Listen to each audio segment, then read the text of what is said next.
كيفاش اغنيه وحده تقدر تصيفطك للحبس؟ فبدايه بمستر كريزي اللي دخل الحبس في المراهقه ديالو بسبب اغانيه. علاش دوزتي الحبس؟ دوزتو على الراب. البوست فلو واللي حاليا باقي معتقل. داكشي علاش في هذا الفيديو جبت لكم 3 ديال الروابا مغاربه اللي دخلوا للحبس بسبب الاغاني ديالهم، ونبداو مستر كريزي. عثمان عاتق اي مستر كريزي، رابر مغربي من اقدم الناس اللي بداو الراب في المغرب، وبالضبط في سنه 2006 بلقب ديال كريزي ستار. في هذا البيريود عثمان عاتق كان باقي قاصر، الا انه بدا تيخدم بروجيات وخرج اول ميكس تيب ديالو، واللي ما لقاش واحد النجاح اللي كبير بحكم في ديك الوقيته يوتيوب كان يلاه بادي ومازال ما معروفش، الشيء اللي خلى الرابرز في ديك الوقيته ما كيحطوش موسيقى ديالهم في يوتيوب. المهم عثمان عاتق بقى مكمل بالاي كي اي ديال كريزي ستار حتى سنه 2014. غيبدل الاي كي اي ديالو من كريزي ستار لمستر كريزي، وغيحل اول قناه يوتيوب ديالو، وغيحط فيها اول ميكس تيب واللي سماه يا خسر يا تخسر. هذا الميكس تيب اللي كان مكون من 3 ديال التراكات. التراك الاول اللي سماه فاتشه مع بسه تحتي من لاسه، والتراك الثاني اللي سميتو بريكه معكسه واللي مستر كريزي كلاشا فيه ديزيدروس. ما ديرش فاق به في دربي كاع ما تدوز، معروف من بعيد في ساوي تحتي موس، ما عديش مع الكلاس راه ما سميتيش ديزيدروس. والتراك الثالث اللي سماه عقليه محبسه واللي كان هو اول تراك غادي يجبد المستر كريزي الصداع، بحكم التراك كانوا فيه كلمات قاصحين زائد الكليب اللي كان جاري، حيت كان عباره على كريساج حشيش شراب. باختصار الكليب كان تيهضر على حياه شمكار، وواخا هادشي الا ان هذا الميكس تيب كان حقق واحد النجاح اللي كبير، باش من موراها مستر كريزي غادي يخرج التراك اللي غادي يبدل ليه حياته واللي سماه حياتي ناقصه. من بيت الاحرار في النشيد راه غا كلمه، مشرق الانوار بالنسبه لي غا حلمه يما. هاد التراك اللي كان سبب قوي في الاعتقال ديال مستر كريزي بتهمات تحريف النشيد الوطني، التهمه اللي خلات مستر كريزي دوز 3 شهور في الحبس، الشيء اللي خلى بزاف ديال الجمعيات والروابا يوقفوا معاه بحال الموتشو موبيديك. كاين اللي عندنا هنا في المغرب على ود كلامه وعلى ود كليباتو تقبض ومتحاكم قضائيا ولقى راسو في الحبس. كنجي كنشوف شكون هذا السيد هذا اللي تحاكم، كنقلب على شنو دار واللي تعاقب عليه، ما كنلقاش شخصيا الفرق بين داكشي اللي تيقول وبين داكشي اللي تيقولوه الاخرين كاملين. يعني حنا كاملين هادشي اللي تنقولوه مع داكشي اللي قال راه نفس البلان. هو كيرابي على الحكومه والبوليس، حنا كنرابيو على الحكومه والبوليس، غير هو شي كيمشي للحبس شي كيطلع للمهرجانات وتيتخلص وكيعيش بديك الشيء. وفي الجانب الاخر كنلقاو روابا جو ضدو بحال مسلم. المهم كتعمل شي حاجه اللي ما عملها حتى شي واحد، يعني حيت ملي غتدي وغتجلس معاه تحاوروا غتلقى راسو خاوي، يعني ماشي ما عرفتش شنو كيقول. وبلا مسلم مستر كريزي اعتبر حتى عشران وقلبوا عليه فاش تشد بحال سبوبو الفرده حاليا. المهم مستر كريزي من بعد ما خرج من الحبس غيتعرض عليه لجوء سياسي للدنمارك، الفرصه اللي بزاف ديال الناس كانوا يقدروا يغتنموها، ولكن مستر كريزي رفض. مشدودين على الموسيقى، ما مشدودش على حاجه اخرى. هما جاو بروبوزاو ان باش نحميوك ونحميو داك خليني انا. مستر كريزي من بعد هادشي كامل غادي يرجع للراب، وغادي يبدا يكلاشي كاع الناس اللي جاو ضدو فاش دخل الحبس، بحال عشران واللي ما سولوش فيه ومسلم، واللي جمعوهم في واحد التراك واللي سماه طرطق المينو. جماعه الخمسه هز الفوق لك العالم كله ضدك، هز لي اكبر فوق.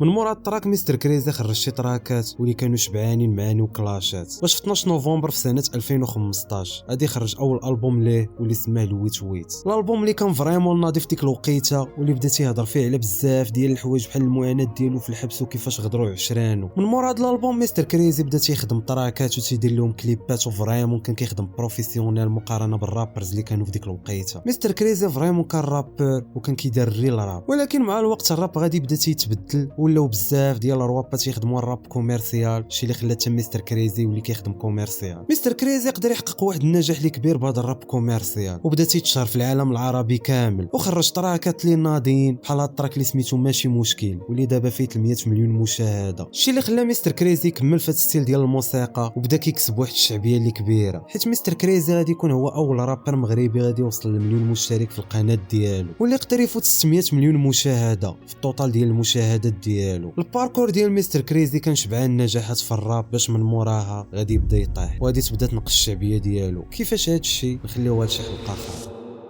وإلا كان مستر كريزي تشد في الحبس بسبب انه حرف النشيد الوطني، فيوسف 45 قصه مختلفه. يوسف ملياني الملقب بيوسف 45 واحد من الروابا القدام اللي باقيين تيداروا الراب على حقه وطريقه، واللي بدا الراب في سن صغير بزاف، وبالضبط في سنه 2006 باول تراك واللي سماه حومه ظلام.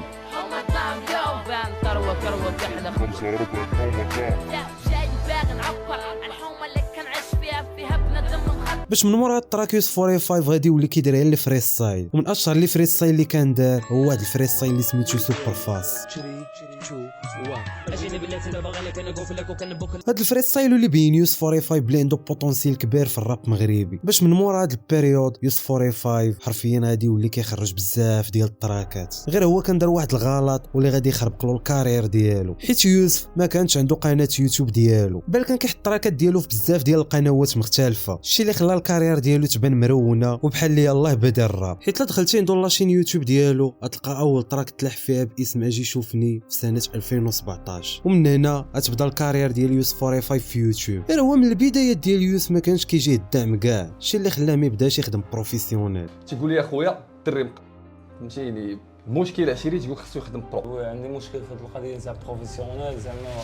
واخا هادشي الا انه بماتيريال اللي عادي غير في الدار بميكروفون وبيسي بدا تيحقق واحد الشعبيه اللي كبيره، بل كان كلشي كاع تيقول عليه بلي راه هو امانه تاع الراب المغربي، حيت كان كل تراك يخدموا فلو مختلف، خاصه الفاست راب اللي كان يوسف 45 كيتقنوا مزيان. يوسف خدم بزاف ديال التراكات وخدم على بزاف ديال لي ميكس تيب واللي كان تيحطهم عند بي ار برود اشهر استوديو في فاس. باش في البيريود ديال 2022 يقرر يخدم على اكبر البوم في العالم واللي كيتكون من 100 تراك واللي سماه البوم ارقام. في الاول يوسف كان غادي مزيان وحط تراكات ناضين وخدم على بزاف ديال لي فيتشرينغ، بحال التراك اللي كان فيت مع الديب وهاد التراك اللي كان مع المورفين. هادشي في الاول كان مزيان، ولكن مع الوقت يوسف ولا كيدير شي تراك وكيسميه رقم شي حاجه ويحطو ضمن الالبوم، وهادشي غير باش يكمل 100 تراك، بمعنى كان كيخدم بعشوائيه. المهم يوسف بقى مكمل هكا وكل مره تراك جديد حتى شهر 6 في سنه 2024 يوسف يخرج بواحد الفيتشرينغ مع مينغريف واللي سموه كوبي اتاي. هاد التراك فريمون مشى فايرال، خاصه ان يوسف ومينغريف خدموا بواحد الطريقه اللي عمرنا شفناها من قبل اللي كانت كتجمع بين حيدوس والراب، الشيء اللي خلى التراك يمشي ترند في جميع مواقع التواصل الاجتماعي، وبسبب هذا الشيء التراك تفرقع بالمشاهدات وجاب الملايين ديال المشاهدات في الايام ديالو الاولى. هاد التراك حرفيا عجب كل شيء، غير هو كان فيه واحد المشكل واللي هو الكوبلي ديال مينغريف كانوا فيها بعض الكلمات اللي خايبه واللي اعتبروهم بعض الجمعيات بلي اساءه للدريات الصغار، الشيء اللي خلاهم يرفعوا دعوه على يوسف 45 ومينغريف، وبسبب هذا الشيء تشدوا في الحبس وتحكم عليهم بعامين، الشيء اللي ما عجبش بزاف ديال الناس ومنهم روابا، واللي جاتهم هاد العقوبه بلي قاصحه بزاف، خاصه ان هاد الحكم ديال عامين كان بسبب اغنيه، الشيء اللي خلى بزاف ديال الناس يوقفوا معاهم بحال مصطفى الخصم يشد لهم محامي ويعاونهم باش يتخفض لهم الحكم. السلام عليكم ورحمه الله وبركاته. ان بيتي فيديو على هذوك الوليدات ديال اللي داروا الاغنيه ديال كبوته وخداو عامين الواحد. غنصيفطوا المحامي ديالي السي عمر الحلوي باش يدافع عليهم في 60,000 ان شاء الله، باش يهبطوا لهم من ذاك الحكم ويخرجوهم ان شاء الله. وبسبب هذا الشيء يوسف 45 ومينغريف تخفض لهم الحكم من عامين ل 4 شهور واللي دوزوها وخرجوا من الحبس، الشيء اللي خلى يوسف 45 يرجع للساحه وبدا كيرابي وشارك في بزاف ديال لي كونسيرت بحال الهونغار مع المبوق، وخدم بزاف ديال التراكات اخرين واللي حطهم في لاشين ديالو. يوسف خاصو يولي يخدم برو حيت عنده واحد البوتونسيال ديال يكون من الطوب 10 ديال احسن رابرز في المغرب. ومن يوسف 45 غادي نمشيو لاحدث اعتقال على شي رابور الا وهو بوز فلو. فباش ما يجيش الفيديو طويل ندخلوا في الموضوع ديال بوز ديريكت. كاملين عارفين بلي في الاونه الاخيره بوز فلو كان خلق واحد الجدل اللي كبير، بدايه بالاتهامات الكثيره عليه بالنصب. بنادم راه ماشي زعما المشكل في 5000 درهم ولا المشكل في مليون ولا جوج ولا ثلاثه ولا حتى 4، من المشكله الدراري راه واصل ل 99 مليون. هاد البيريود كان بوز كيدوز من بزاف ديال المشاكل، الشيء اللي خلاه يغبر من جميع مواقع التواصل الاجتماعي حتى ولا حس براسو مزيان، وخرج في واحد الانترفيو مع جي واللي وضح فيه كاع البلانات والاتهامات اللي تنسبات ليه، باش من موراها غادي يخرج تراكات واللي بدا تيكلاشي فيهم كاع الناس اللي كلاشاوه ولا هضروا عليه خايف في ديك البيريود اللي كان غابر فيها، بحال مسلم وسهيل والمبوق اللي كلاشاهم بالتراك ديال ازي.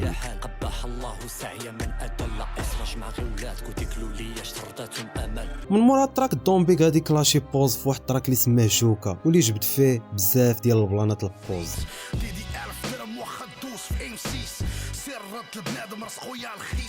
من مورا التراك ومن بعد شهر تقريبا بوز غادي كلاشي البيك في واحد التراك اللي سماه باون بيك واللي جبد فيه بزاف ديال البلانات البيك بدي بارول اللي كانوا قاصحين بالجهد، لدرجه حتى شي ستريمر ولا يوتيوبر قدر يدير شي رياكشن ولا ريفيو لهاد التراك.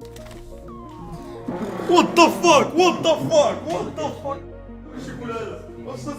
بورشاتني هاد الاخر من مورا التراكو بالضبط في 4 اكتوبر خرج بوز بواحد الفيت مع موساتشي واللي سماه ماريونيت، وهاد التراك اللي كان فريمون قاصح من ناحيه لي بارول اللي تقالوا فيه. تابعني وطني يا لمي ما تبكيش، صبري يا لمي ما عارف باللي القلب هشيش، يا لمي ما مكفاني لا فاني مكفاني لا حشيش. من مورا التراكو بالضبط في 19 نوفمبر في سنه 2025 نتفاجئوا كاملين بخبر اعتقال بوز فلو، الشيء اللي ما تيقوش بزاف ديال الناس واللي كانوا تيظنوا بلي راه غير برومو شي بروجي. باش من مورا غادي نتاكدوا بلي بوز فلو بصح تشد وحاول باش انه يخرج سراح مؤقت، الشيء اللي رفضاته المحكمه. بوز بقى مشدود في الحبس حتى 27 نوفمبر النهار اللي كانت فيه عند بوز الجلسه، والتهمه اللي تعتقل بسببها بوز هي اهانه هيئه منظمه بسبب الاغاني ديالو زائد اهانه موظفين عموميين. باش من بعد غادي نكتشفوا من عند حاتم باهيه اللي تشد بسبب تراك ماريونيت اللي كان خاصو يشرح الكلمات اللي قال، والكوفر ديال بومبيغ اللي كان خاصو يشرحو حتى هو، بالاضافه لشي سطوره من تراكات مختلفين واللي حتى هما كان خاصو يشرحوهم، الشيء اللي خلى بزاف ديال الرابرز يتضامنوا مع بوز فلو في جميع مواقع التواصل الاجتماعي، خاصه التيم ديال بوز زائد الرابر الديب، واللي حتى واحد ما كان عنده ما يدير من غير انهم يتسناو الجلسه ديال بوز. وصلت 27 نوفمبر النهار ديال الجلسه ديال بوز، وبزاف ديال المتابعين ديالو كانوا تيتسناو يعرفوا شنو غادي يطرا باش يخرجوا بزاف ديال المنابر اعلاميه واللي بداو تيقولوا بلا راه تم اطلاق سراح بوز سراح مؤقت مقابل 10 ديال المليون سنتيم، الشيء اللي في الاخير طلع غير فيك نيوز. باش من مورا غادي يخرج حاتم باهيه في ستوريات انستغرام واللي بدا تيوضح فيهم البلان، وقال بالحرف بلي الجلسه تاجلت حتى 11 دجنبر بموافقه جواد وتم الرفض ديال السراح المؤقت، وزاد قال بلي المحكمه طلبوا 10 ديال المليون سنتيم باش يعطوه السراح المؤقت، الشيء اللي خلى بوز يرفض لاسباب عارفه هو المحامي ديالو، وهادشي بالاضافه للمحامي ديال جواد اللي خرج في لقاء صحفي وقال المتابعه اللي متابعين بها اللي هي اهانه هيئه منظمه واهانه موظفين عموميين تتعاقب بغرامه من 20,000 درهم الى 200,000 درهم، كتعاقب بغرامه فقط ما فيهاش العقوبه الحبسيه. بالاضافه لان المحامي ديال بوز قال بلي في 11 دجنبر المحاكمه الجايه ديال بوز موجد واحد الدوسي اللي غادي يبين فيه بلي المتابعه ديال بوز راه ما عندها حتى شي معنى. 11 12 ان شاء الله غادي يكون الملف غالبا غيكون جاهز وغادي ندخلوا نفصلوا في مناقشه في الموضوع باش نبينوا على ان المتابعه ديالو لا اساس لها لا من الناحيه القانونيه ولا وفي الاخر نتمنوا المحاكمه ديال بوز تخرج سالمه والله يطلق سراحه، ونتمنى ما نكون نسيت والو خاصه في القضيه ديال بوز، والا كانت عندي شي معلومه غلطه ابدا صحها ليا في التعليقات، وما تنساش معاك ديك لايك وسبسكرايب، وكان معكم خوكم الغوستو، تهلاو ونشوفوا فيديو جديد.